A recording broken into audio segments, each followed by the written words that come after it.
You're good.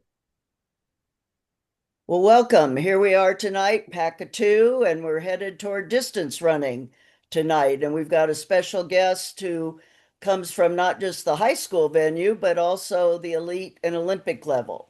Mike Scannell is the coach, Hamilton High School in Phoenix, Arizona, or Chandler, I guess, Arizona. That's right. And also, he and I compete against each other on the high school level here. But also, going back as I was investigating his background, he was from Arizona State and he went to Arizona State as I was leaving it. And so we missed paths there, but have coached intermittently back and forth. And the biggest thing right now is he's coaching state champion cross country teams on the high school level, but he's also Grant Fisher, who is our Olympic medalist in the 5 and 10K, and he's coached him since high school. So he's scanned the whole scene of everything and give us a great perspective as we go through. And Coach has he's coached let me see here, 38 individual championships, state champions. He himself was a marathoner, qualified for the 88 and 92 trials, was one of the top 15 USA marathoners back in the late 80s. But then he met a man, I think at ASU, right? Dan Fisher, Dave, yeah, Dan Fisher. Dan was my college roommate. That's right. There you go. And so, ironically, that's where the connection is at ASU, and then he's taken it from there. So, Coach, thanks so much for joining us tonight, and we look forward to hearing about your trip through coaching world here. All right, no problem. Thank you very much for having me. Fire away. Great. Great. Well, what first got you into coaching? You were competing as a marathon and steeplechase runner and so on. What switched over? After my running career, my first job actually was with the Olympic Training Center down in Colorado Springs. I coached the U.S. triathlon team through the Sydney Games, the 2000 Olympic Games, and they really brought me on just to coach the running and the biking. I didn't do the swimming. And then after Sydney, I took a huge break. So I coached about 7 years there. And then I took a huge break and I had a normal job. And honestly, I was done with coaching because it's number one, super exhausting to do it right. And then, for me, the pay wasn't, I was a CEO for a manufacturing company. So the Mm. pay wasn't equal to what I could make in the professional world. So I decided to put my MBA to use and I took a job in Michigan. And then, if you really want to know the rest of the story, Yeah. a bunch of high school freshmen came to me and said, hey, when I was running, I was still running. I was 40, 41, 42, and I could still run maybe 14:30 for 5K, 14:40. So they asked me to help them run because I lived in a really small town. So I coached them, and one of my runners broke the state record twice uh, in Michigan. He ran 406 in high school and 403 or 347, won the Pan Am Junior Games. And then I quit again because I took them through high school. And then Dan came to me when Grant was in eighth grade, maybe seventh grade, and said, you have to coach my son who's playing soccer and karate. Now, neither one of those are running. And I said, no, actually, Dan, I don't. I don't have to coach your son. And he went to a really small school and he asked me to coach him for about, I don't know, almost a year. And so I brought him on, but I also took on about 8 high school kids from around the area. And then we had practice at 5:30 in the morning because I had a normal job. And so that blossomed into I don't know how many state champions. Yeah, I mean, for years. I Hmm. probably had 8 or 9 state champions out of that group from different schools. And then I quit again. And that's when I got recruited to go to Brophy High School because somebody said, hey, you can come help out here. And I said, oh, please. So I got sucked back into Brophy, and the same thing happened to me at Hamilton. And, we won the state meet the second year I was at Brophy, and the second year I was at Hamilton. And honestly, I'm kind of a reluctant coach. Guys ask me all the time. Somebody asked me today, and I'm like, no, no, I'm not. I don't want to coach. But I did commit with Grant through 2028. And I have a couple other pros that people do or do not know about, which is fine with me. and they are also very good U.S. team members. But, you know, when you throw out the name Grant Fisher and then you throw out any other name, they all say, why aren't you Grant 2? But I Uh, never make a Grant 2. I make the first John, or they make the first Omar in that case of the high school kid. Grant's a great guy. I love him. I treat him like a son, to be truthful. However, there's only one of him. I need to make the next best Isaac, not the next best Grant. I got a Grant. I don't need two. I got one. So I want an Isaac now, or whatever the case may be. But that's the deal. And the pros are very, very, very busy. I'm off to New York next weekend for Milrose, actually. But that's how I got into coaching.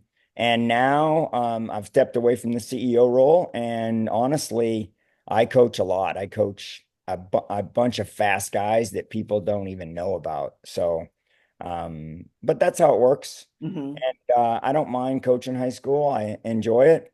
I coach the bodies, and if the body is, I don't take kids younger than freshmen, but if the body is a sophomore in high school, I coach a sophomore in high school. And if the body's lining up at U.S. Nationals or the World Championship race, I coach the guy that's running World Championship race. So the body's the body. They just adapt differently, and you just change your style for each. But that's how I got into coaching. Well, that's really interesting because, like you say, you're following the mantra kind of that we want to stress, and that is coach the athlete, not the event. And so it's Yeah. really cool to hear you say that you don't need or want any more grants, but you want the next whoever coming up. And I think, Whoever. I've got two seniors this year that'll both break 4 in the mile, and I believe they will. One just opened up at 4:05, so I think he'll break 4 in the mile this year, no problem. But it's you got to make him the best whatever that there is out there. Even if he doesn't make a US team, even if going to college is a huge thing, then I turn him over to the guys that are on this panel here that I'm looking at their names. I turn them over to them, and then those guys actually make the guys really fast. I don't. I have adolescents in high school. And mm, then if I get them back, I don't know, I probably have four or five pros like that you would know their names. And great. Then I get them back and I do my best with them as well. But right now I'm named high school coach in Arizona for the first time. I wasn't even named at Brophy. I was just kind of a hanger. I just hung out there and I just coached the distance. I didn't coach anything else. right, And right. now I'm named at Hamilton. My name's on the website, and people call me, and you call me the high Yeah, school coach. And that's then how I when I got.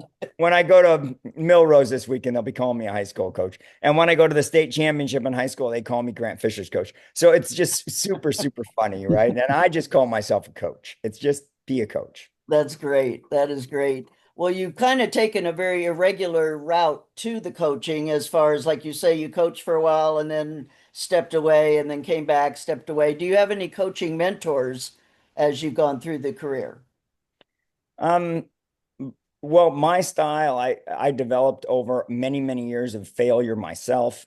So as an athlete, I was never satisfied. So I tried a whole bunch of different systems. Hmm. And so you might say, okay, well, I trained with Di Castella.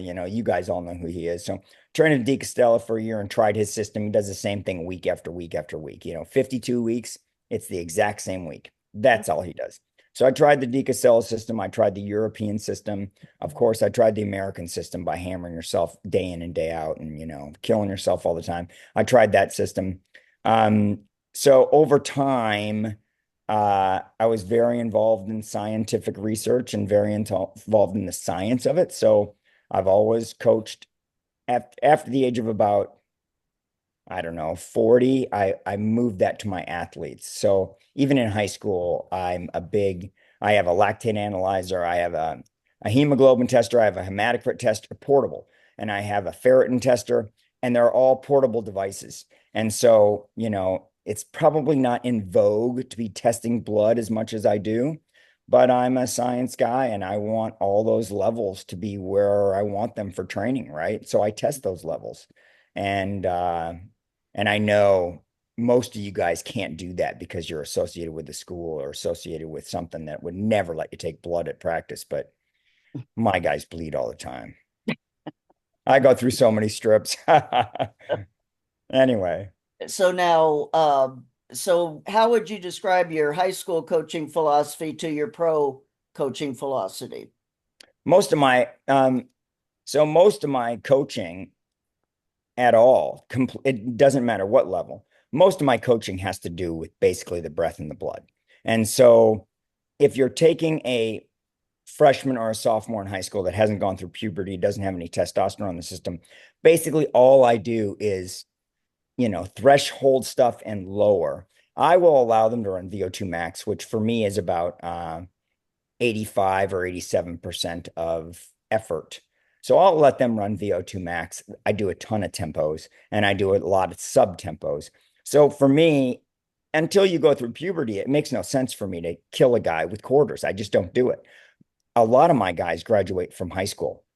I'd say 80% without ever doing a 400 around the track as hard as they can run. I just don't believe in it. When they get to be 19 and 20, let's develop the strength and let's develop the speed at that point. But for me, I do a lot of air stuff with my guys. So with the high school guys, that's what happens. Even with the pros, that's what happens. But they're old enough to handle really aggressive running. So we have to run aggressively. We do it about once every 10 days as we lead up into a race.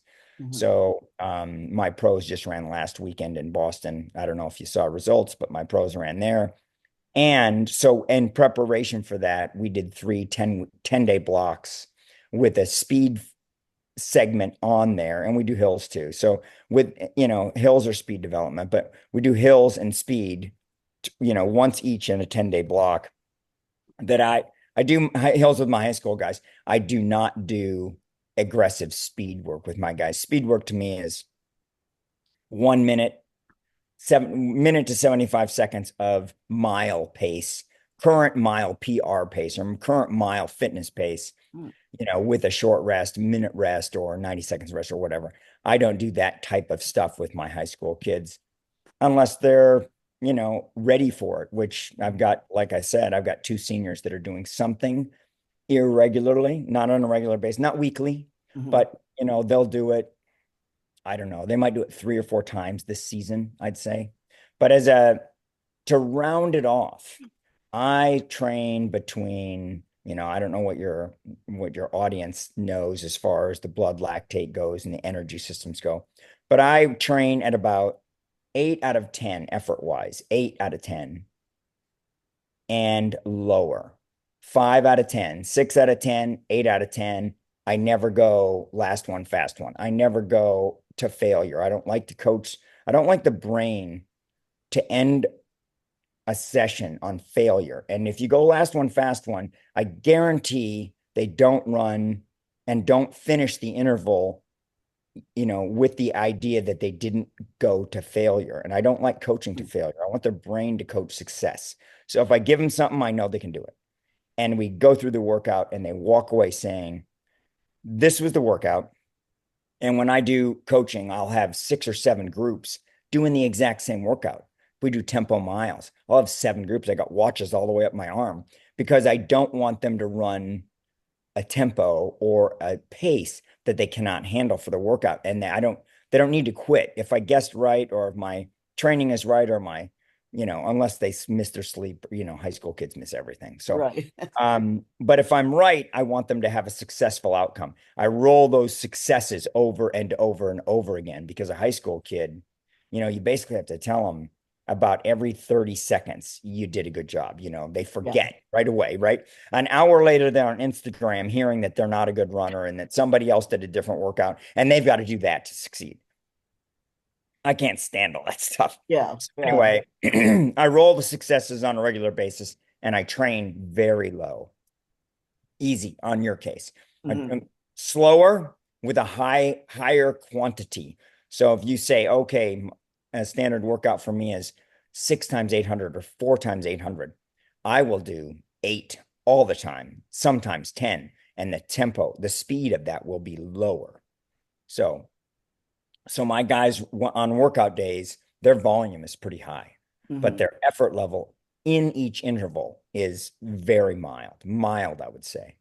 That's interesting about the don't go to failure type of thing, because a lot of times it seems like coaches want to push that in practice or make the kid push till he does, like you say, quit or think they maxed out. So interesting on that concept. What have you found differently about coaching the high school than jumping to the pros? Is there a big difference in your philosophy there? Philosophy wise, there's not a huge difference of philosophy. The biggest difference between high school and pro is I don't I don't have to manage the 23 hours a day after practice. They Yeah, take care of rest, recovery, nutrition, they take care of massage. They do everything. They know that they have to do it all right. So I don't need to manage their life. But a high school kid, we get done with a workout and they pop out a Snickers bar. And yeah, I'm like, is there something else you could possibly eat? Just anything else. So, and then right after that, they tell me about going sleeping 3 hours before a major workout. I'm like, okay, time out. I mean, at what point did you know? And I put out a month at a time, by the way. A month, you know what's going on February 20th today. This is the workout on February 20th. You don't yeah, have to guess. You don't come to practice and go, what are we doing today? It's out, it's written out there already. Now I might adjust the pace a little bit, but if we're going to do VO2 max, we're going to do tempo miles, or we're going to do run hills, it's all there. It's all there already. But the bottom line is with the high school kids, you want the truth? They're clueless. They're yeah, just mush for brains. And so you have to coach everything. You have to coach, you need to sleep, you need to eat, you need to go to class, you need to set your priorities, you need to stay away from this group or that group. I mean, everything counts in high school. And so, the pros basically, I only go to practice on hard days. But in the high school, I coach more on the easy days when we're just going for a run and I ride my bike and we're talking about social stuff, right. just how to become a better person, the social aspect of it. And so they're not professional runners. They don't need to know, does Martin bicarb work? They don't need, we don't, that's all a bunch of crap for high school runners. It's, Mhm. they want to talk about the last 2%. Skip that. Let's get better at the first 98. And so the biggest difference, honestly, is I coach high school for 23 hours a day and I coach the college guys. I just got a phone call from a high school kid. I Mhm. coach the pros, 2 hours a day. That's it. Yeah, definitely. Well, have you had a lot of resistance with high school kids getting them to conform, or did your success pretty much let them buy in right away, like at Hamilton Well, or Brophy? that's kind of a loaded question because um, number one, when you start with a new group, I'm a no but coach. I don't know, you guys are all have this your own personalities, but the Mhm. bottom line is I don't want to hear your voice. I don't want to hear you. Don't even open your mouth. Don't ever say the word but when I tell you what we're going to do this year or this workout. Mhm. That'll go on for about a year, and we're going to try it that way. Then, as you learn about your body and I learn about your body, maybe things change and you say, Coach, my favorite workout is this. And so juniors and seniors, absolutely, you can tell me a little bit more. But if you're a freshman, I don't even want to hear your voice. I mean, nothing. I'm 100%. This is the way it goes, and you're Yeah. zero. And then those lines cross, right? You learn your body, and so do I. But those lines cross a little bit. And then by the time you're a senior, you better know what's best for your body. What's your last week like? What's your recovery week like? What does your pre-meet look like? What does that last workout look like? What does the Thursday before you race Saturday look like? What's the Wednesday look? We try all that when you're, going there Mhm. and you try it my way, but then we'll adjust it. So I have three guys that raced last weekend in Boston. None of them have the last workout the same. None of them. All three of them come to the track at the same time. They Mhm. all three do different workouts because that has worked for them. And so with the high school guys, I guide them 100% until they learn something. They're clueless. And I know they look at Strava and I know they do all that crap. I don't do any of it. I mean none of it. I don't like when my guys post on Strava because somebody out there sees one workout and Right. picks one piece of my puzzle out and says, if I do this, I'm gonna race like that. And that Mhm. is just not true. That's so, like you said, that social media stuff is just a cancer as far as I'm concerned, because they look at bits and pieces. They don't know what your total picture is, or the individual athlete. It's just all over the place. how do you or have you run into the very talented kid athletically, but they haven't bought in yet to your program? Do you just tell them, hey, it's my way or the highway, or do you work with them to because you see the talent? Usually with talented kids, they are in a position where they are either a junior or a senior where they're realizing that they're talented. And I find that some kids are very talented mentally. They're very strong, like they can hold a race plan, they can keep their hand on the oven when it gets hot with 25% of the race to go. They don't adjust the race plan, but most kids don't, right? Don't aren't mentally strong. And so there's the physical side of it. So with the talent, there's the aerobic side, air, then there's the blood side, the physiology, then there's the mental side.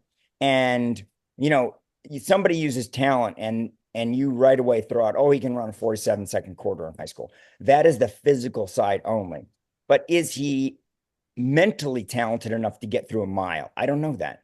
And so with the really talented kids, talented physically kids, then I really tweak. Like I just said, I've got two of them that are very good physically right now, and I tweak the mental side. So if the athlete says to me he needs something, we'll have a discussion about it. And I tell my kids all the time, why am I doing this? Not what am I doing? Forget the what. Nobody cares.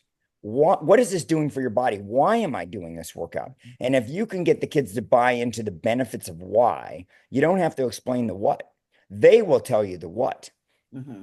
but explain the why. And then the brain stuff, the talent goes out, if they don't have talent physically or mentally, then, you've really got to hammer that in high school because that's when they really the ball of clay is really in the formation stage mentally in high school for me. Mm-hmm. And so I attack that very hard. So I don't know if I answered your question. Um No, that's I'm good. I okay, all right, then I'm gonna let that one go. Okay. Well, now you say you have the high school 23 and the other kid, the pros are pretty much on their own. Are you based then out of Arizona, or how does this work where you have people all over the US? So the people all over the US are well, that's not true. I have high school kids across the US and I have pros across the US. I Okay. fly to the pro practice. I don't go to the high school practices. So I require my high school kids that are very high level. You would know their name. Hmm. I require those guys to communicate with me minimum of once a week with a log. So they have to keep a log. So if I'm going to coach you, and I don't need to coach any of you, by the way, Hmm. my requirements are number one, that you keep a log, and number two, that you communicate that with me on a regular basis. So if I'm going to coach you, I need the feedback. The Yeah. pros, I go to practice. I fly to Park City. I fly to Salt Lake City. And right now they're in Flagstaff, and I live in Phoenix. So Yeah. it's really quick and easy. But normally during the week, I fly 6 a.m. I'm on a plane on Tuesdays. We do a workout Tuesday. They're on a 7-day program in the fall. And so I fly up Tuesday and Friday. And then my high school guys work out hard Monday and Wednesday. Mm. And so yeah, I miss those days because I fly up to practice. Interesting. Interesting. I was wondering how you were communicating all of the back and forth. Ryan, you've got a question, please?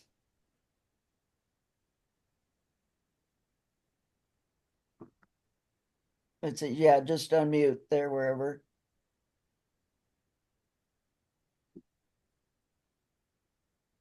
I can't hear him, so Yeah, he hasn't unmuted yet. Can okay. you? I don't think I can unmute you. Let's see.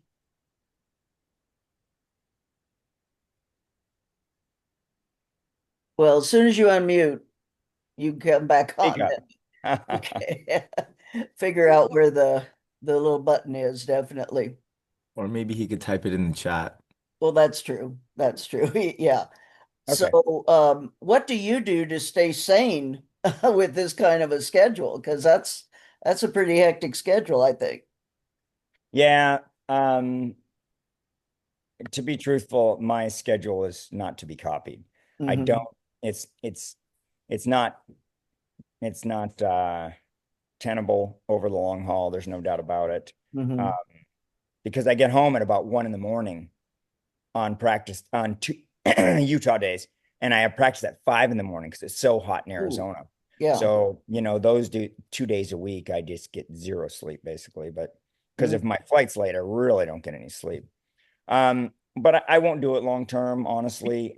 I'm usually good at the high school level for about 3 years, and this is my third year at Hamilton. So, you know, it's just the way it goes. And then I have to mm, retrench and I have to assign a priority again. And when I took Grant back on, I told him that he would be my number one priority. Getting a medal in the Olympics was by yeah, far my number one priority. And I went to the AD and I said, he knew about, I don't know, before it was announced, probably a year before I took Grant back on. It was in the works. And I told the athletic director, just so you know, my priority and it wasn't just Grant. I have other pros too. And I said, mhm, just so you know, that has to be my priority is getting a medal for the US team. sure. And and I told him that I would do whatever it took to do that.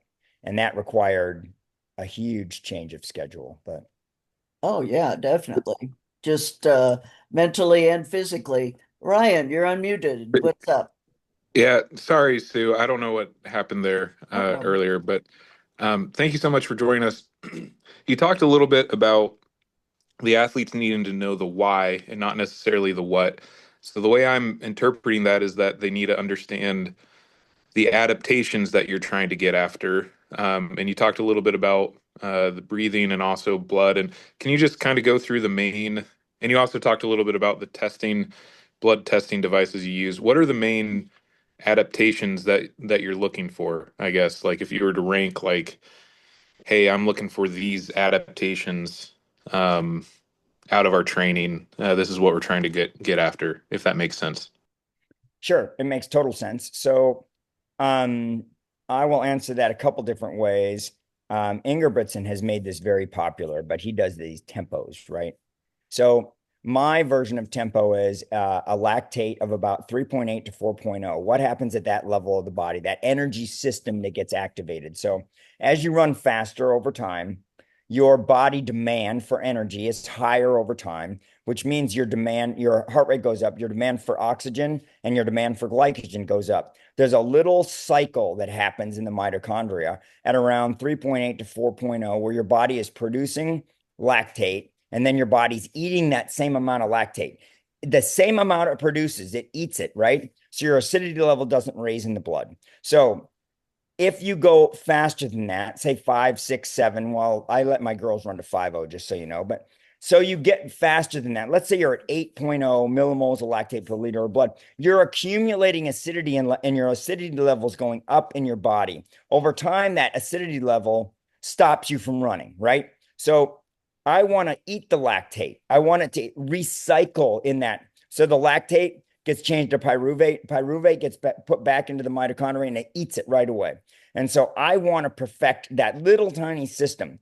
You only do that when you don't overload the system and get your acidity level too high. So with my high school guys, I explain all of that. And then I say to them, you're allowed to test, and I do test high school kids up to 5.5 in tempos because that's not too far out of range. I like them to hit 4.0, 4.1, 4.2 or whatever on a tempo day, but I will let my high school boys because their lactates can get to 22. I mean, it's amazing how high you can get a high school kid. So anyway, and then I show them the result right at practice. I show them my machine. I have a handheld machine. It's about the size of this. I will show them their result and they know what the target is for the day. And so I don't have to coach them anymore. I just show them the result and they go, oh, I'm too high. I got to slow down or I got to speed up. I adjust it. They don't know what the adjustment is. So if they're at 3.2, I will adjust them 2 seconds a lap or whatever. That's the coaching side of it. They know what the numbers are. They know what the goal of the day is. My VO2 number is 8.0 millimoles per liter of blood. So I let them go to 10. 8 to 10 is the range. If they're at 9.2, no change. If they're at 10.2, change immediately. And we do a lot of work there. So the why is explained beforehand. This is what's going on in your blood. This is what I want. And this is the most optimal way to train, the most efficient way to get faster is to train the lower side of this curve. If they buy into that, they'll buy into the result. They don't need me anymore. I just show them the result and they will adjust immediately. So, and unfortunately, the guys all think it's a competition to get 4.0, right? So then I really don't have to work anymore, because then if they're at 4.6, they know I have to slow down, because the physiology, and I'm guaranteed there's some lab guys in the audience here today, Yes. but the physiology guys will tell you that this lactate, this tempo running, I don't know what you call it, LT, I don't know, I don't do any of that stuff, but these numbers that are like between 2.5 and 4.0 are the most beneficial levels, because you're producing lactate and you're recycling the byproduct, let's say, the stuff that comes out the other side. You're recycling it. And so I want to perfect that system. If I can explain that to a high school kid, then they'll buy into it. And second of all I need it to do is to work one season. I mean, in a high school kid, they can knock off a minute on their 2 mile. I had a kid 2 seasons ago. He was a 10-10 2 miler, and I had him for 4 months. He ran 9:20, and he's running in college. He had no plans to run in college. I mean, I had a kid for 11 months.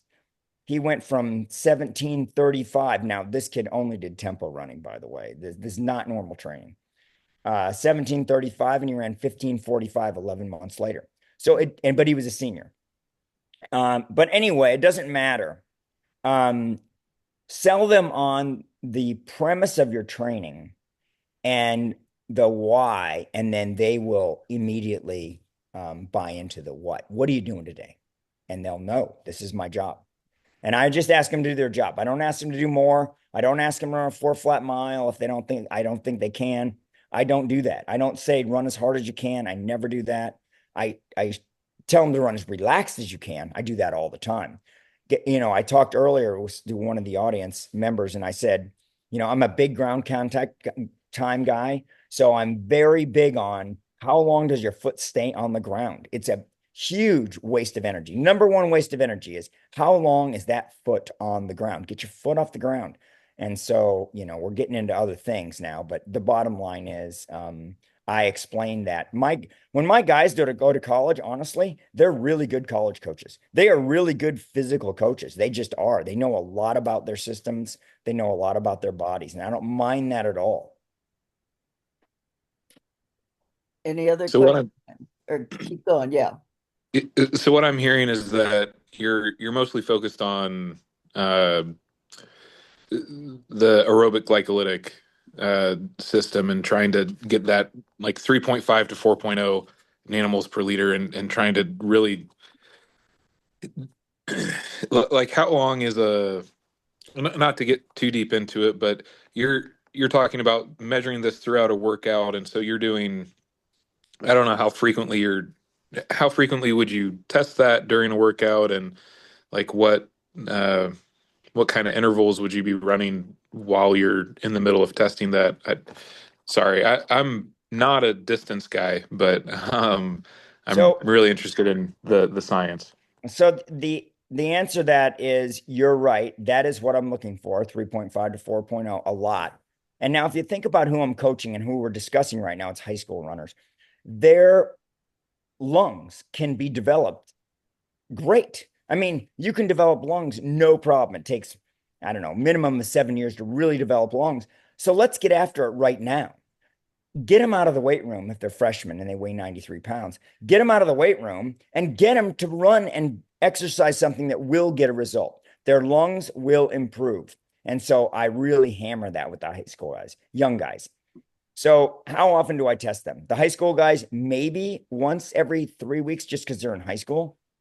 So I'll test them, and then we'll keep that number for a few weeks. If I see a change with my eyes, I coach with my eyes. If I see a change or the weather changes, weather is a huge factor in how hard you're running, how much energy your demand is to run.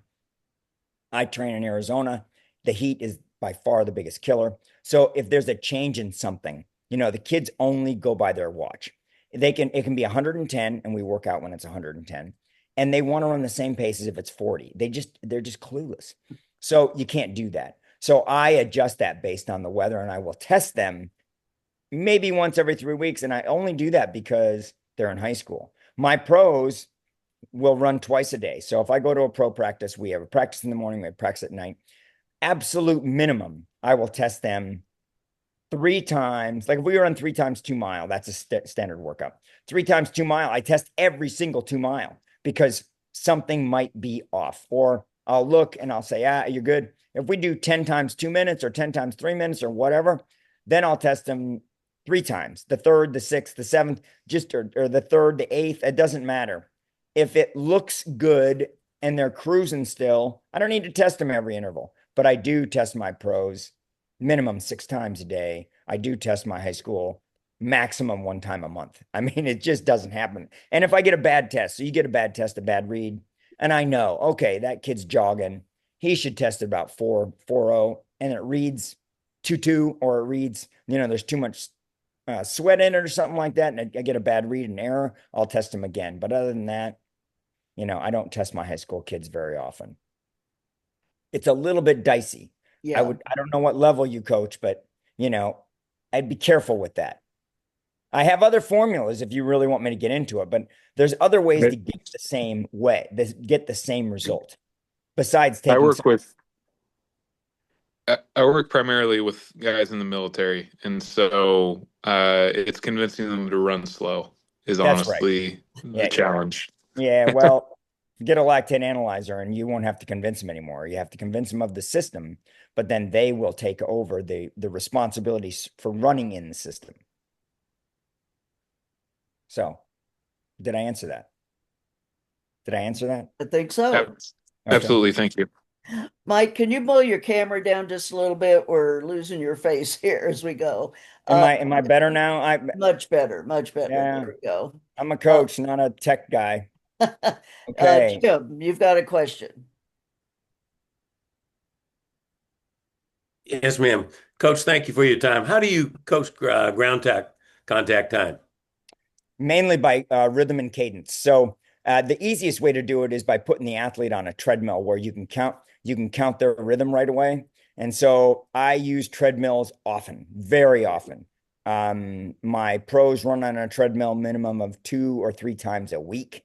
My high school guys probably once or twice a week.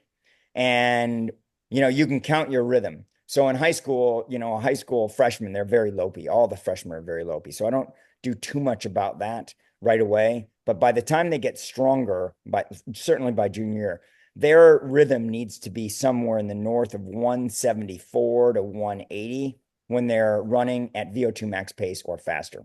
And so I count strokes, no problem. And you can, once you do it for a while, you can see it, but it's very easy for the kid to count on a treadmill because the timer is running right in front of you.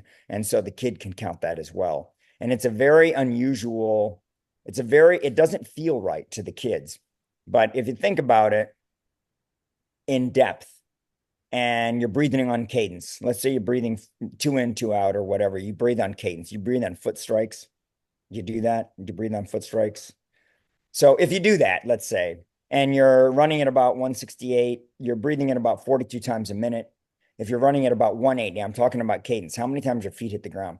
You're running on cadence at about 180, you get 45 breaths a minute. If the limiting factor is air and you get 45 breaths versus 42 breaths, I'm going to say you're probably getting more air in at 180 than you are at 168. And most athletes, whether or not they know it, they breathe or exhale. Exhaling is most important. They exhale on a foot strike because more air comes out on the foot strike than it does if you exhale not when your foot strikes the ground. And so, in an advanced setting, I coach also breathing cadence, breathing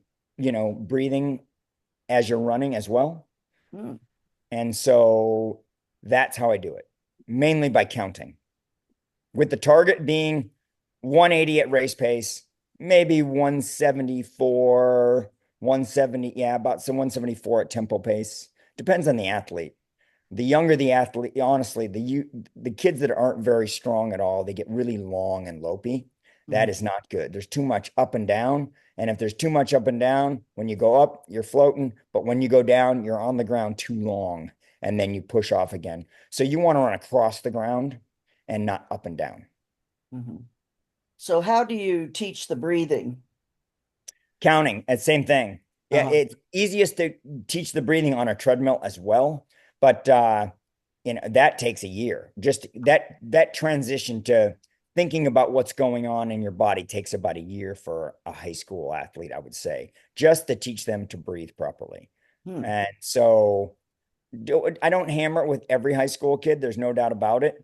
And I don't hammer it. I teach it, but don't. There's so many other things, you Yeah. know. The biomechanics of running are more important than the cadence of breathing at that age, right? You Hmm. got to get the biomechanics right, and your body's got to be strong and coordinated enough to get in the right position to start with. And so, you're talking about the last, I don't know, breathing is probably the last Last 15%. thing, yeah. But I just got to get you're running first, run across the ground, let's see if you can run and not and know where your limbs are, for example. I mean, their feet are one, the arm crossing's going on the whole time. You're like, oh my goodness, there's too much here. One thing at a time. This is what we're going to work on. So when you take the biomechanic part, what would you say is your priority? Or again, I know it's individual, but what do you find most needing help first? I guess would be the thing in most For kids. girls or guys, all the girls cross their body. That's a big thing for me. So I tell them to drive their elbows back. If they drive their elbows back, they can't cross their body in the front. It doesn't work. So I try and get the girls to stop crossing their body. The girls cross their bodies 99% of the time. I mean, it's horrible. And Mhm. I know there's some physiology stuff or physical stuff to do with that, but the bottom line is I try and get the girls not to cross their body. With the guys, we start at arms at 90 degrees. I mean, it's Mhm. guys, they're dense. So you got to start at rudimentary levels with that kind of stuff. So I do feet off the track. Somebody mentioned the track is on fire. I use that a lot. Um, with the guys, especially if we're doing short strides like 150s or, something like that at the end of a workout.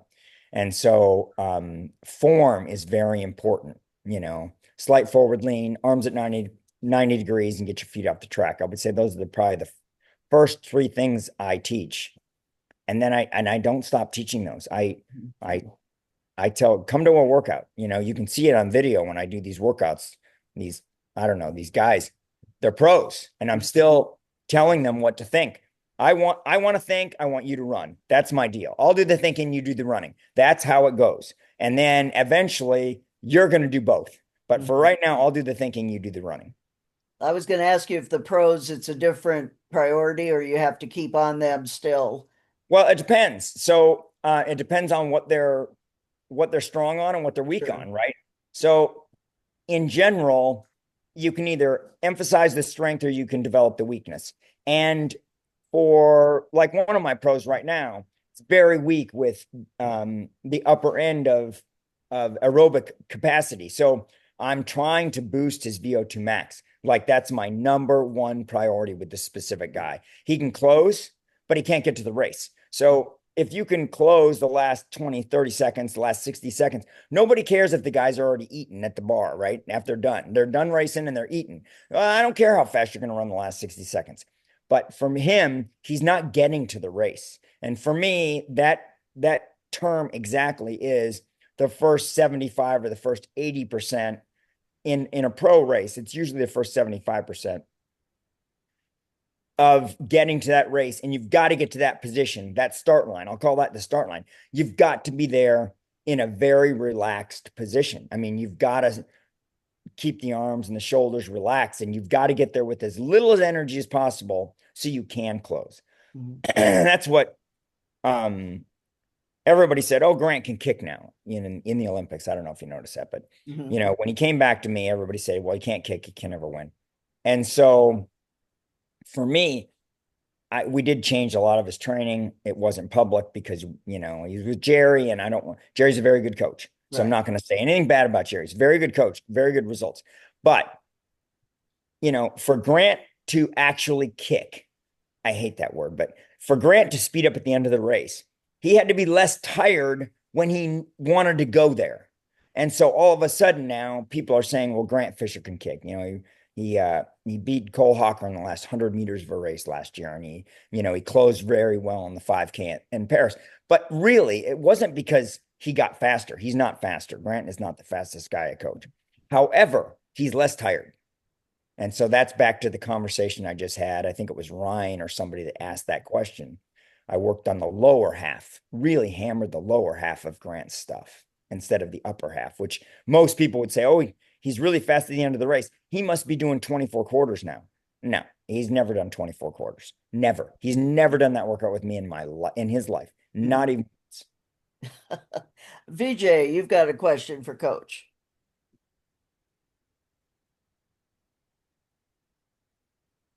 Maybe. Let's see. Sorry. There you No, are. I was asking about the Alter G. If you said you're doing a couple of workouts a week on treadmills, I was wondering if you use like any anti-gravity treadmills. No. So I use anti-gravity treadmills only when we've got some stress-related issue below the hips. And that's the only place you're going to get them anyway.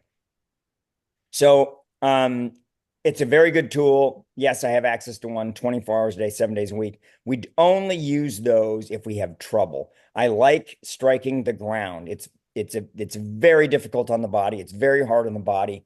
And your body will make that process more efficient without you even wanting it to be more efficient. Your body hates striking the ground. If it hates it, it's going to adjust to make it as easy as possible. So I like striking the ground. We use the Alter G anytime we have other issues, mainly injury issues. But other than that, for training, I don't use the Alter G. Okay. Javon, you've had your hand up. Hi, Coach Mike. Thank you. So, can I ask you, with regards to the efficiency of helping, in this case, your athlete Grant be less tired at the end of the race? I know this might be a compound question, but can you tell us more, please, by explaining how you did that and what specific drills, if you used any, or more of that process? Well, I'll answer the drill part first. Grant does drills all the time. Those in itself we do for strength, not efficiency. So that's the drill part. So I wouldn't say that was the big change in his training. The other part is that curve that I talked to you a little bit about, and those numbers I talked to you a little bit about earlier. The way the body works is at one point you're running, let's just throw out, you're running 5-minute pace. Let's just say 5-minute pace. At one point, if I have an athlete running 5-minute pace at 4.0 millimoles of lactate per liter of blood, right? 5-minute pace. That's the speed along here. Speed along here, lactate up here. He's running at 4.0 and he's running 5-minute pace, right? The way this works is if you run here for a period of time, this curve, and it looks exponential, it goes like this. That curve shifts to my right and your left. That curve shifts. So instead of running 5-minute pace, now he's running 4:59. And in another month, he's running 4:57. And then it shifts. And another month, he's running 4:55.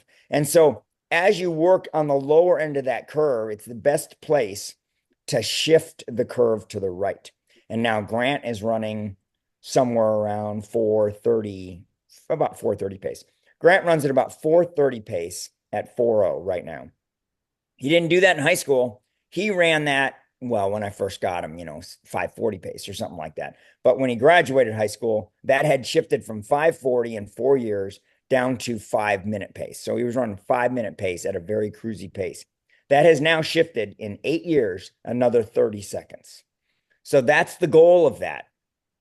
And with Grant, I only needed that to shift about, well, he made a pretty big jump last year. He had been doing it for about 9 months, and he shifted about 1 second per lap. And you think to yourself, well, I got high school kids that PR by 12 seconds in a mile, in one day. That doesn't happen with Grant. He's super happy if he PRs by 4 seconds in a 5K, 1 second a mile. Well, he increased last year before his Boston race where he ran the 12:44. He ran a world record indoor. I had known he had increased by about 1 second per lap in the last 12 months by doing that kind of work. So then I know, okay, Grant, you can run 60.5 for a 5K. And I knew he could, except I needed a field, but I knew he could run that pace. So that's what we set the rabbit up at. But the bottom line is you're shifting this curve. And I forgot, what was your name? Oh, Javon. Come on. Juvon. Okay, Juvon. Did I answer that question?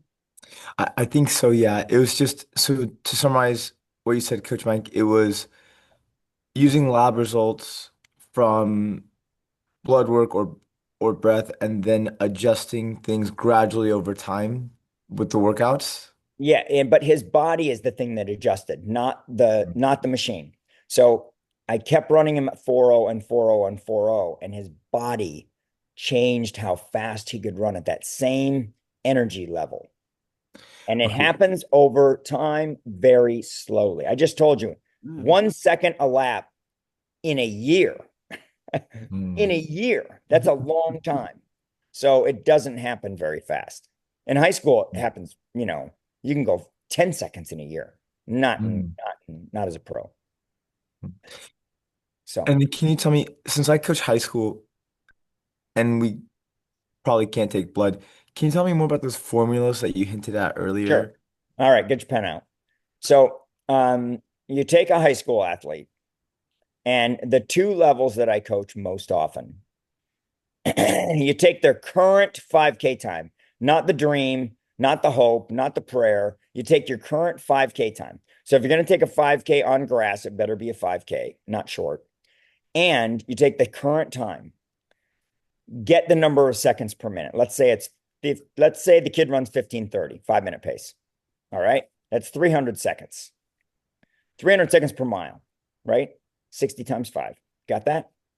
Okay. Divide that by 0.93. Got it? It's 3,937, 322. It's 322 seconds per mile. That's his tempo pace. So he's running 522. I'd make that kid run 524 pace. So err on the side of caution. So he's at 3.8, not at 4.0. And I make him run 524 pace for tempo running. That is about 4.0. That scientifically, somebody on this board is going to tell you how much research and time they put into finding that formula, but that formula is right. Use that formula. If you can't use anything else, use that. And you're going to say, my kids can run faster. In fact, they always do. I don't let my kids run faster. You want to run faster, race faster, and then I'll change it. All right. Before I leave my 5K divided by 0.93 time, did you figure it? Did I do my math right? I did it in my head. So here's what I have written down. So for a 5K pace, current 5K, 15:30, 300 divided by 9.3, and then I didn't It's 0.93. 0.93. Thank you. That decimal makes a huge difference. Yes, it does. 0.93. I can do that for you right now on a calculator, but I trusted your math. There will be a replay, so you can go back and get the specific. Well, I just want to make sure you understand that because that's a very, very Yeah. accurate. And it's a very good thing to use if you don't have any other way to test, lactate or find out what numbers are or find out what pace should I have this kid run? That is the exact pace. And there's a scientist on here, I guarantee it. And he will say in the lab, I tested and that worked. However, let me warn you a couple things. Everything matters. Heat matters, humidity matters. Don't run tempo on hills, over hills. Don't do it on hilly course. Everything matters. Wind matters. Wind is the worst. Well, heat's the worst. Wind is the second worst. Don't just say 524 pace in your case and have a kid run into a headwind. It does not work. You have to have the equal environmental concerns for the effort you're asking the kid to run. And high school kids will not adjust. You can have them run 15:30 when it's 40 degrees, and you can work them out at 90, and they will think they're going to run 524. And I'm telling you right now, Giovanni, it is at least a 12-second a mile adjustment for heat. Okay. Okay. 12 seconds a mile adjustment for heat. No, And no, then for I'm wind. guessing that's not a science. That's me Oh, okay. coaching in high school in Arizona going, holy crap, these guys are not running what they can run. It's a huge adjustment. Huge. Mm. Okay, next. Oh, did you have another, Giovanna? Are you okay? I don't want to get greedy. He gave me a lot of good content that I got to write down. So thank you so much. I want to pass it on to someone else, but thank you both so Okay. much. Okay, we've talked a lot with the science. How do you address mental preparation to make these kids either believe or not believe, or, how do you address goal setting or mental preparation? Um, Slowly and with a lot of failure. So usually the high school kids can think for not more than 30 seconds, maybe 22 to 25 seconds. And so I have to pick at a young age, when do I want you to think?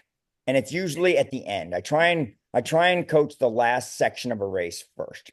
And I see if I can get them to change their mind into race mode at some point late. And cross country is great because you can find a tree, you can find a dip, you can find a sidewalk. I mean, you can find something in the course to say, when you get here, Mhm. I want you to think this.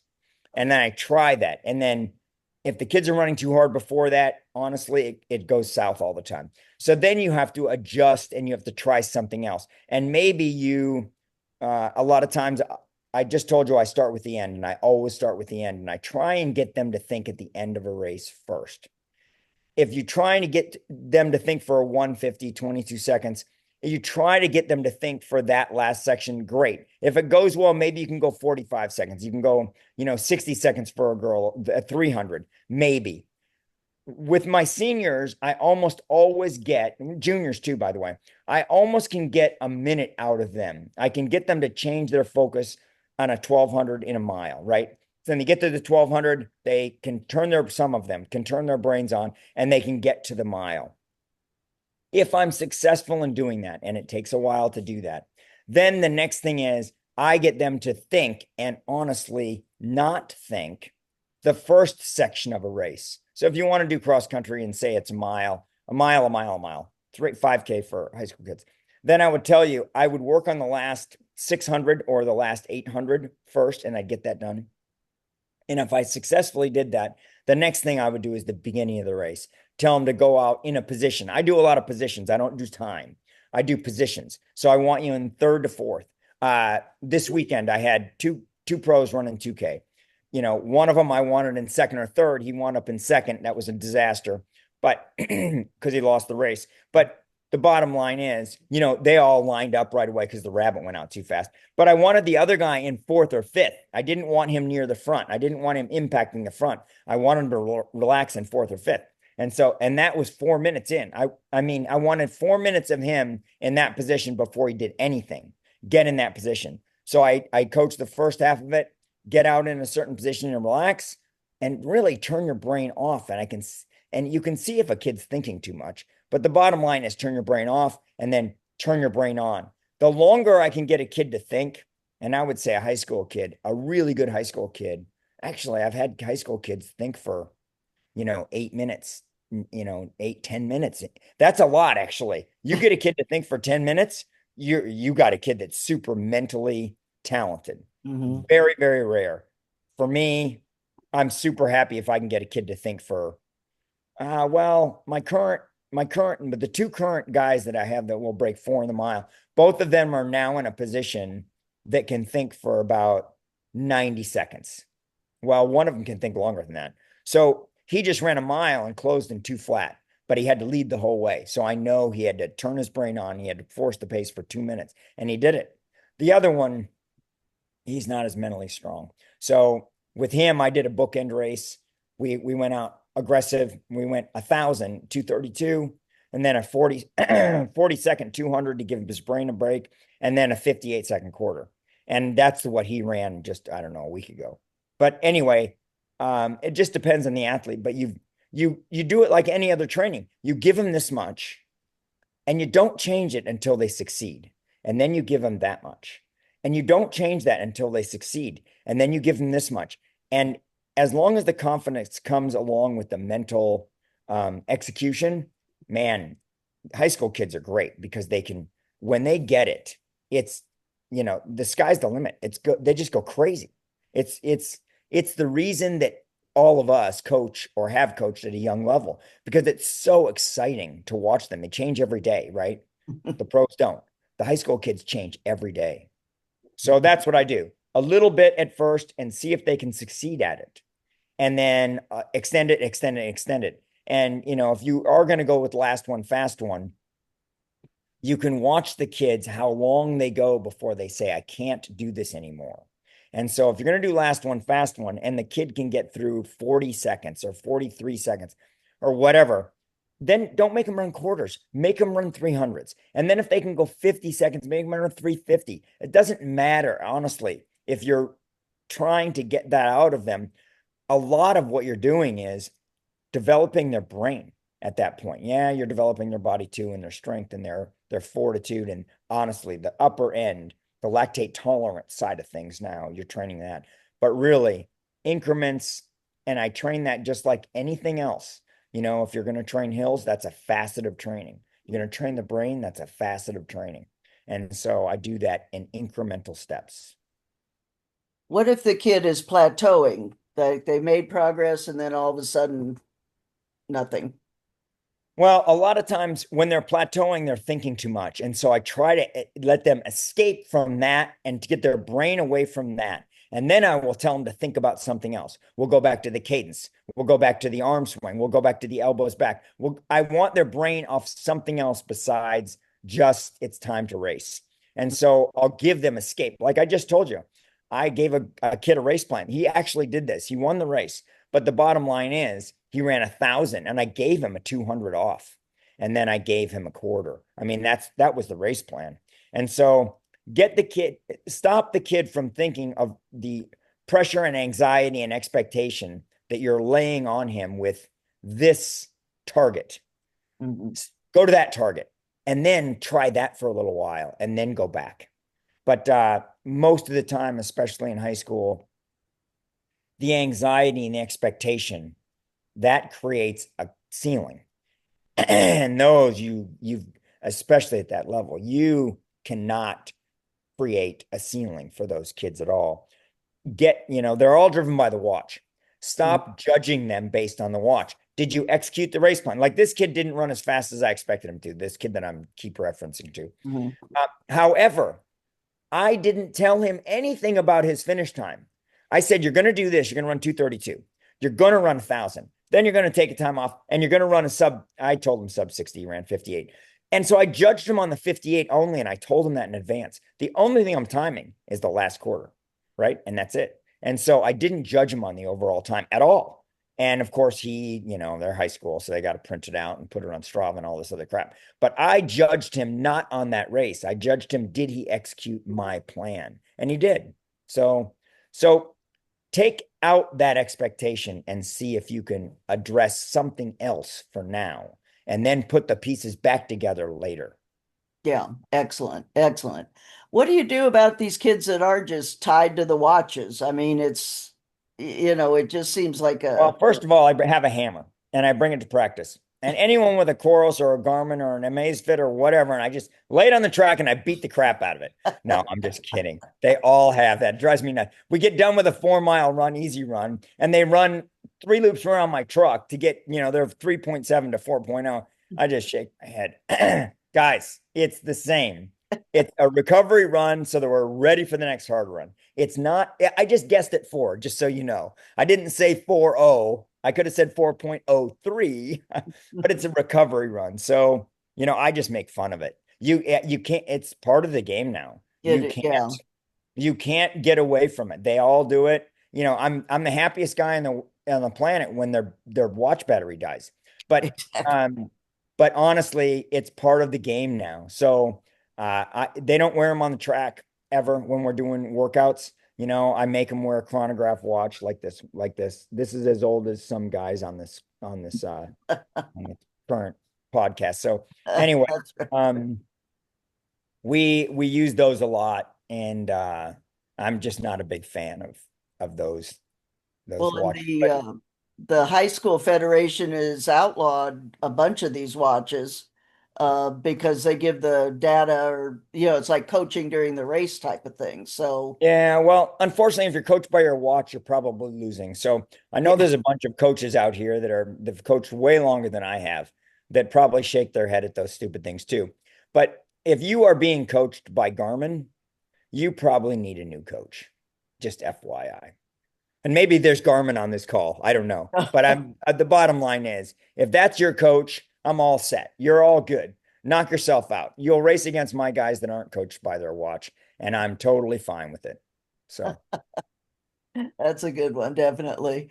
What's the toughest loss that you've ever coached through? well, which athlete? I coach, I don't shy away from failure. I give kids race plans that are failure, sometimes just so they'll fail. Not, they might succeed, but the bottom line is you learn so much more from failure than you do success. So I do want you to succeed, but a lot of times you fail in races. And and I'll give you two stories. Neither one of them are Grant. I know you guys all want to hear about Grant, but really, he's just one guy. Hang And on one second. I coach a bunch of guys. And so the guys, well, I'll tell you about Carson Truesdale. And this is a success story. With Carson, he was a sophomore, and I had him go out, and I only coached the first mile of a 2 mile race. I had him go out and run a PR in the 2 mile, in the mile, excuse me. I had him go out and run a PR in the mile, full well knowing that the chances of him hanging on were going to be very, very, very slim. But in Carson's case, all he did is run a mile. That's it. And then we went one lap, one lap, one lap, one lap, and he qualified for the state meet as a sophomore, which was unheard of. I mean, came to me as a fat eighth grader.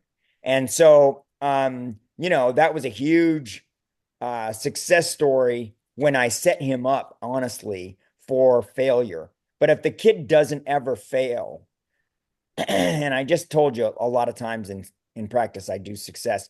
But if a kid doesn't fail in races at times, and it happens more often than not, but you learn a lot from that. How far into the race did you get before you fell off the pace? Was it a mind? Was it like I had a guy that fell off the pace this weekend and he's a pro.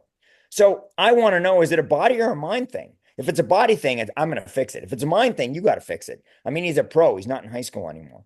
So, for me, I didn't know because he fell off the pace way before he should have fallen off the pace. And it was a hot pace. There's no doubt about it. Obviously, a world record pace to be truthful, but it doesn't matter. He should not have fallen off the pace as early as he did.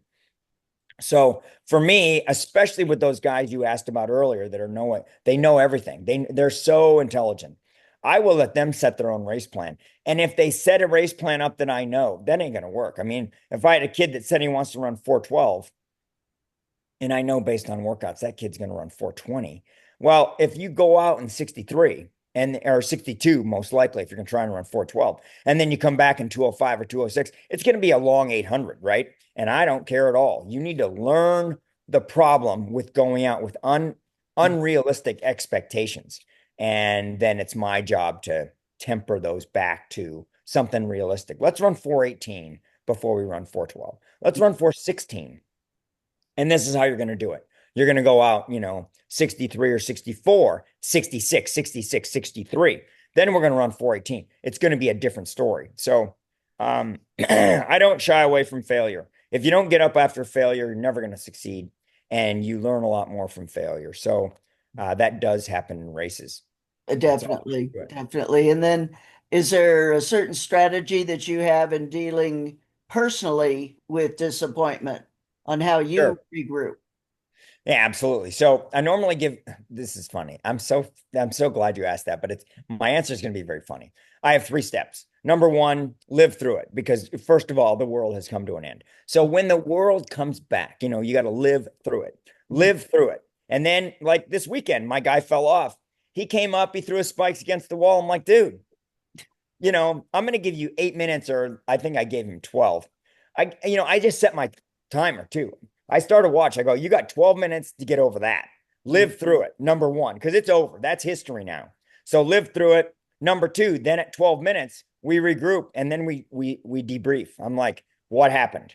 Is Mhm. it a body thing or is it a mind thing? I want to learn from it, live through it, learn from it. And then the third thing is leave it behind. Do not replay failure in your head over and over and over and over and over again because you just fail. Your mind just fails 1,000 times. Leave it behind. Live through it, learn from it, leave it behind. And it's very simple. And I do it. I do that all the time, by the way.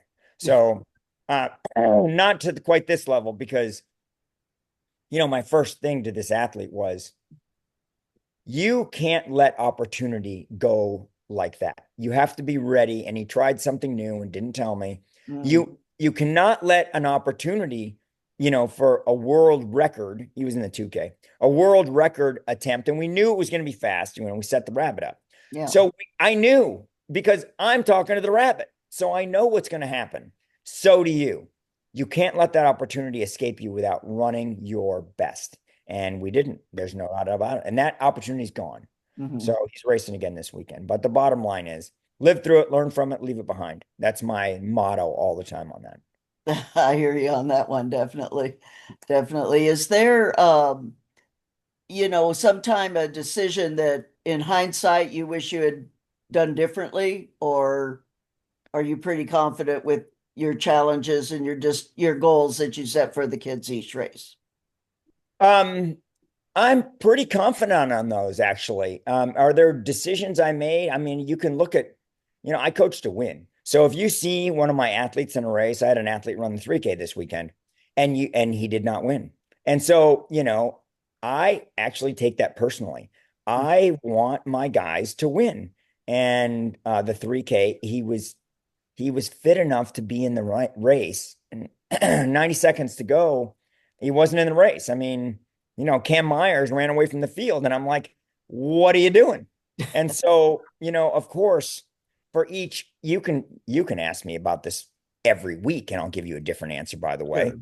But the bottom line is, I have set kids up, and I set a kid up to win the state meet as a sophomore, and he got second. He didn't win the race. It was really windy, and some really strong kid beat him. And I was wrong on my race strategy. I mean, I said this is what's going to happen, and I was wrong. And oh well. Yeah. Oops.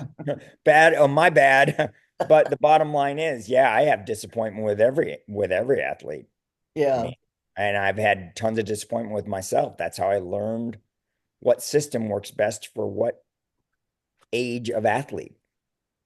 And you have yourself the same three rules I'm after. a failure at that. I was so hard on myself. That was one thing I did wrong, and I tell my kids all the time. I never ever said, you're a pretty good runner. Those words never crossed my mind. I always sucked. I was always angry. I've never sat back and said, wow, you're actually fairly good. I never said that. Never in my life. And so I really try to get the kids to acknowledge when they succeed. You've got to sit back and pat yourself on the back. You have to develop the self-esteem of these kids because self-esteem, self-confidence, that's riding in the backpack of self-esteem. Yeah. So, you've got to develop that in these kids. And if you can't do that as a youth coach, you're never, I mean, by the time they get to college, in front of you guys, Mhm. I better have addressed the mental side of it and the confident side and the self-conscious and the self-confident side. But because if I didn't do that, when I hand a kid to you guys, I have failed. No, I think yeah, again, like we said at the very beginning, today's world with the pressures and the lack of attention span that kids have, we've got to get it so they have confidence in themselves because many times they're not hearing it from their families or themselves, or I mean their peers. And so who's going to get them? And that's what goes back to the coach helping out. Aaron, Yeah, and you've got to, oh, okay. 5 minutes after practice, they're on, Instagram, and somebody's calling them, an idiot, and you're Yeah. you're useless, and this. I mean, it's just terrible. I just No phones at practice, I and was if you going to really ask want to run you, fast, no phones before 2 hours. That's the data. Put your phone away. And do they buy into that pretty much, or do you physically take their phone at practice? I'm a no but coach. You're going to come to practice. You're not coming with a phone. And if Yeah, you say but, I'll just tell you to leave. I don't care if I coach you. I don't. There's yeah, 50, there's 50 more that are waiting. So yeah, no, that one's a, there is no chance that I'm breaking that rule. None, because I hate phones that much. yeah, I do too. Aaron, what's your Garmin, they question? can watch, they can wear a Garmin, but they can't bring a phone. All right, Aaron, go ahead. You're muted.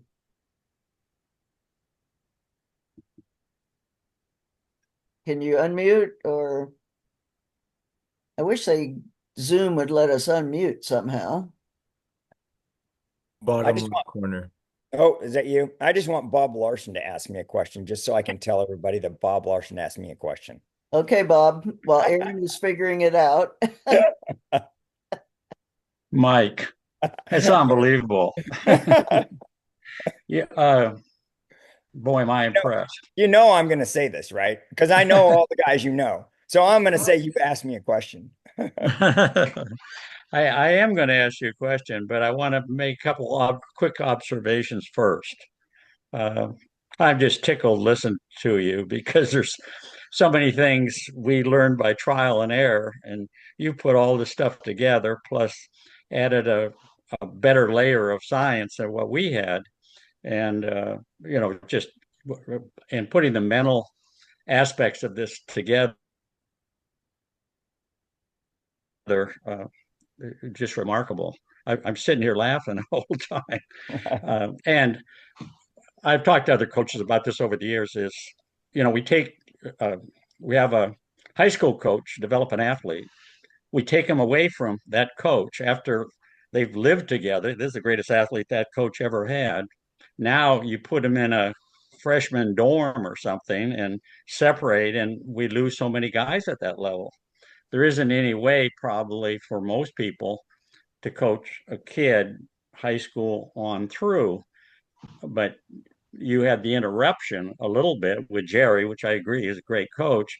But having Grant come back with you, no one knows him better than you do. you you raised him. And there are other examples of this, I think, that would turn out really well too if we could keep that kid with that coach until they plateau. If they plateau, then they go to another coach. And we even did this with our pros at Mammoth training group with Joe Vigil and myself. I would tell kids that want to come up there, why don't you wait until you plateau before you ever make a move? So I turned down even national champs who wanted to come to altitude and train with us. And I think this is proof of it. What you've done with Grant, which just is remarkable. But my question is this, because we were really high on threshold training over the years, even way back when I coached high school for a few years, and it was really successful with those kids. Um, and when I heard that Ingebrigtsen, at first the Norwegian skiers were using more threshold and more controlled than we did, and then Ingebrigtsen and others back there. What would you say? Is there any much of a difference between what Ingebrigtsen is doing and many of the things you're doing with Grant and your other pro athletes? Um, Let me just say one thing before I answer that. Uh, I don't mind, and I think it's a good thing for athletes to come to me and learn the system. But I like it, and I don't talk to them except I'm a fan. I don't tell them what's good and bad about Milt's system in Stanford when Grant went. I leave them alone. Learn a different system and then decide which of these works better for me. And then Grant came back and said, I want that old system back. He went Milt, and then he went Jerry, and he want that. Great, Grant. Works great. But it's good for an athlete to go to college and learn a different system, I think. I do like when you plateau, come see me. I do like that because in most cases, a little change can make a lot of difference. And so I do like that as far as that goes. With Ingebrigtsen, Ingebrigtsen, yes, he made tempo and he made testing lactate and all that very popular, which is hilarious to me, but I'm good with it. Ingebrigtsen, a lot of times, Ingebrigtsen does a lot of 400s and a lot of 500s. And what he does is he runs through the curve up to a certain level, 2.5, 3.5, 4.0. He runs up in a certain level only, and then he takes a quick break, 60 seconds. He'll run quarters at 62. He'll test at 2.5. He'll come down and rest for 60 seconds. He'll run a 62, come back down. I call that bouncing, right? I call that bouncing through the curve. He made that very, very popular. He runs 400s every week. He runs 500s every week. He does one tempo a week. I run more up and hover, and I try and stay at 4.0 for 20 to 24 minutes for a high school kid in a workout. So that high school coach that asked me questions earlier, I gear all of my high school running to 20 to 24 minutes. For a fast high school runner, that's 4 miles of tempo, maybe 5. That's 25 minutes of work. So I hover a lot. I don't bounce very much. Now, Grant, the difference between what Grant was doing in high school, especially, I don't bounce in high school at all.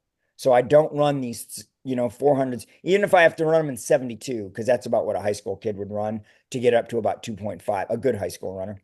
So I don't do that with the high school runners. I try and get them up and hold it so I can get that little cycle going more often. So if you say, okay, what do you do differently than Ingebrigtsen? I'll tell you, he does one long tempo a week and a bunch of bouncing sessions, a bunch. 1, 2, 3. He might do 3 of those and one long. I do 3 long and 1 bounce. So it's a little bit different, but the numbers, if you think about where I am on the curve, the numbers are very similar. But to get to that number, he runs faster for a shorter period of time than my 10K runner does when I get up to we'll go 3 minutes. And this is too much information, but if you really get good at testing blood, significant changes happen within 15 seconds. So if you're up at 2 flat, 2 minutes, if you do an interval for 2 minutes and you do an interval for 2:15 at the same pace, there are wildly different, especially if you're running 64s, let's say, there are wildly different positions on the lactate curve. And then if you go from 2:15 to 2:30, again, it's a much different demand on the body. So we're very careful about, and we do intervals within 15 second. That's how close I am. So we'll do a 2-minute interval. We'll do a 2:15. We'll do a 2:30. So, or a 3-minute. We'll do some small increment like that to keep us in the range. And altitude makes a difference, Bob. I mean, there's a whole bunch of different things that make a difference. But the bottom line is, Jakob, boom, boom, boom, boom, a lot. 16 to 20 500s. Me, longer, 10 of 2 minutes, 10 of 3 minutes, 30 minutes. For a pro, no more than 30 minutes of tempo stuff and a session. For him, somewhere around 20 minutes. Jakob, because he's running faster with a shorter break. Did I answer that?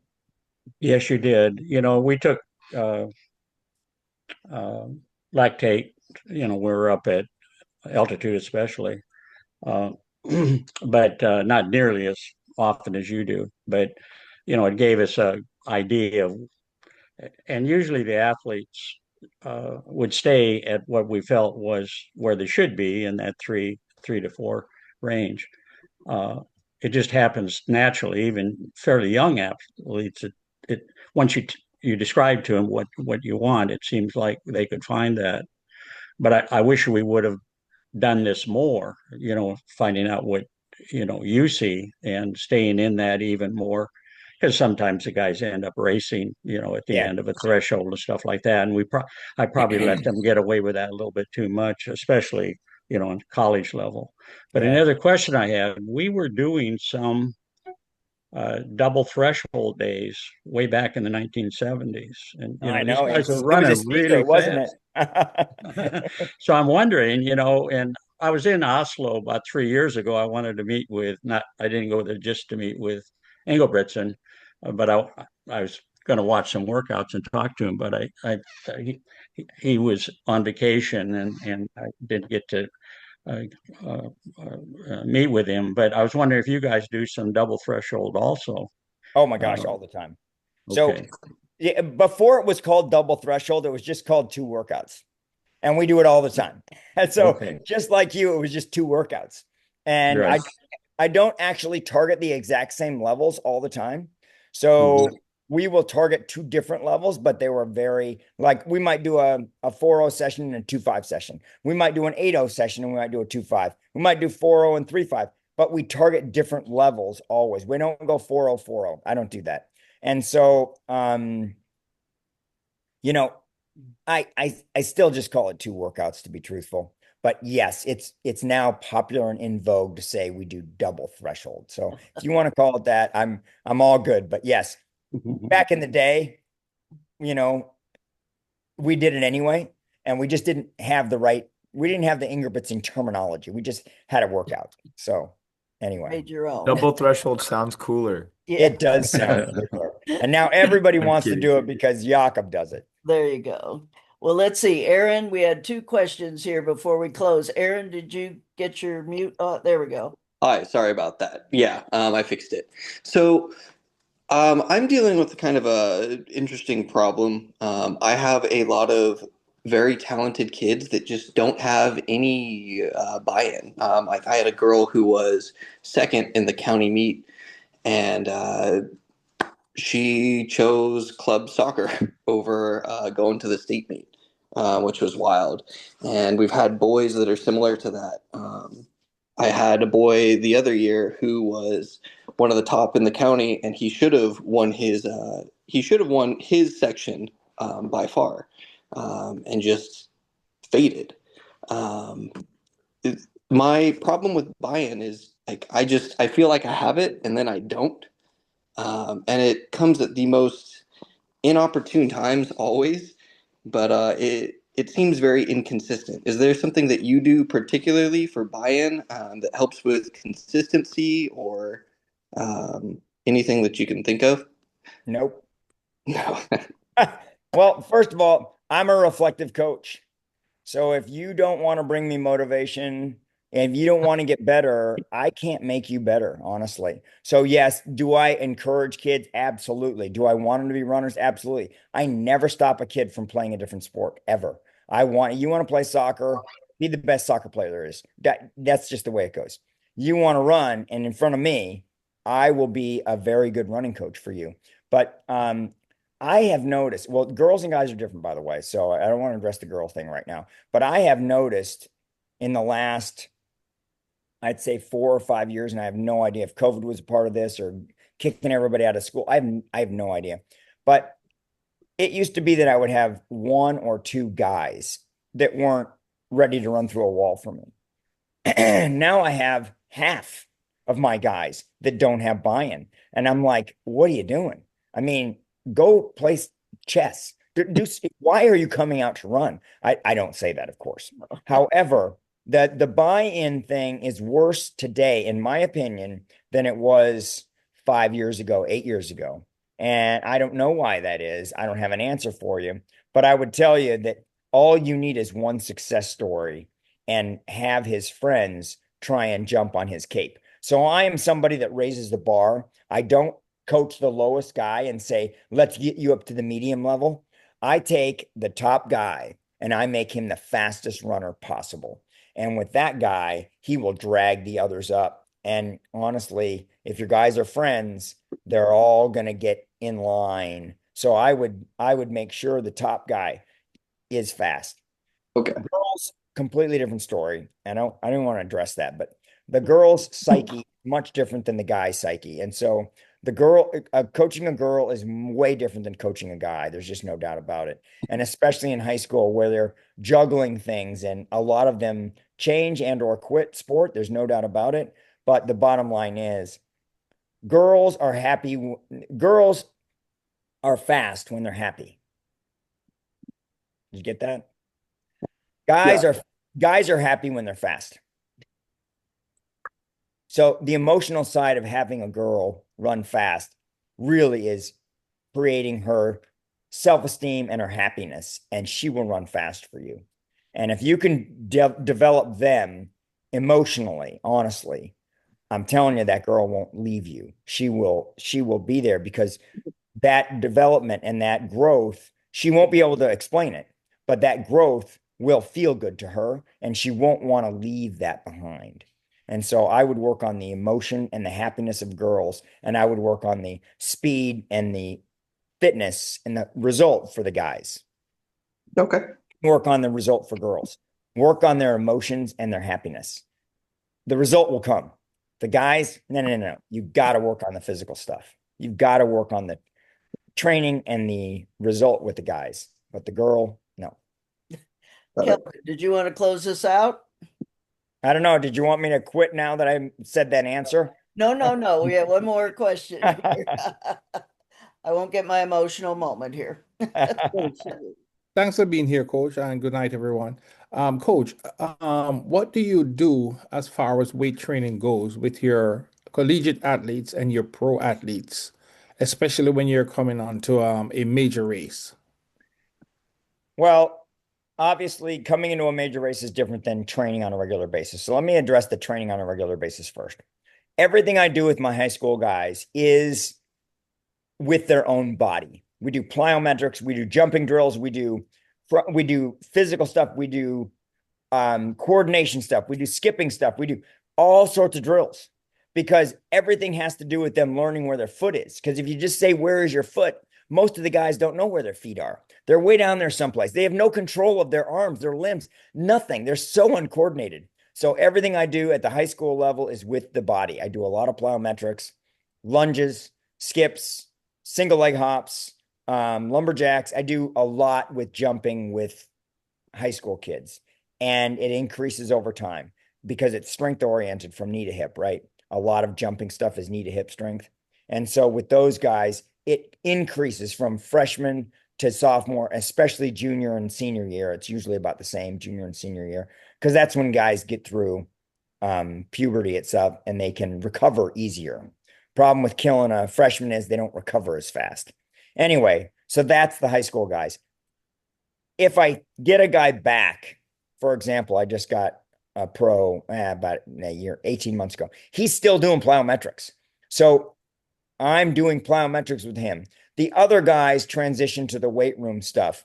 I do not like isolated weight room activities. However, especially for the lower body stuff, the squats, and I don't like knee torque when you're doing lifting stuff. So with the squats, I'm very careful with it, but the pros do actual weights. And most of the time they do free weights instead of it with a machine. So a free weight will enable your entire body. Like if you do a pull-up or a push-up, there's more than just your arms being involved, right? Your back is involved, your back is engaged, your dorsal side is all flexed. So your whole body is working. However, you sit on those machines and it isolates a muscle group. If you're going to live in the weight room, knock yourself out. Isolate every group. However, my guys, high school level, they need coordination. So we do jump rope too. So I do coordination and full body drills with them. My pros do weight room stuff with a strength coach. But those are also very we do it a lot for health. We do some of it for strength too, but the structure of the body is very dependent on all the muscles keeping the structure sound. So we do it for health as much as we do it for strength, honestly, in the weight room. I hope I Thank answered you. that. Thanks a lot. That's great. Well, Coach, thank you so much because I know we were going back and forth on schedules, and I Yep, appreciate. sorry. No, no, I appreciate you making time for us, definitely, in between the racing and the moving and everything else. So hopefully, I will see you at meet here shortly as we start the Great Hamilton and Brophy and Mountain Point and everybody's seasons. And again, thank you so much for your time and good luck to you and to Grant and all your other kids as you're moving forward. So Absolutely. You guys, thanks for having me tonight. thanks again. Thanks, Coach. All right. Bye Thank you now. all. Thank you, Coach. Thank you. Appreciate it. Thank you all, coaches. Nice going, Sue. Thank you so much, guys, and we'll see you next week.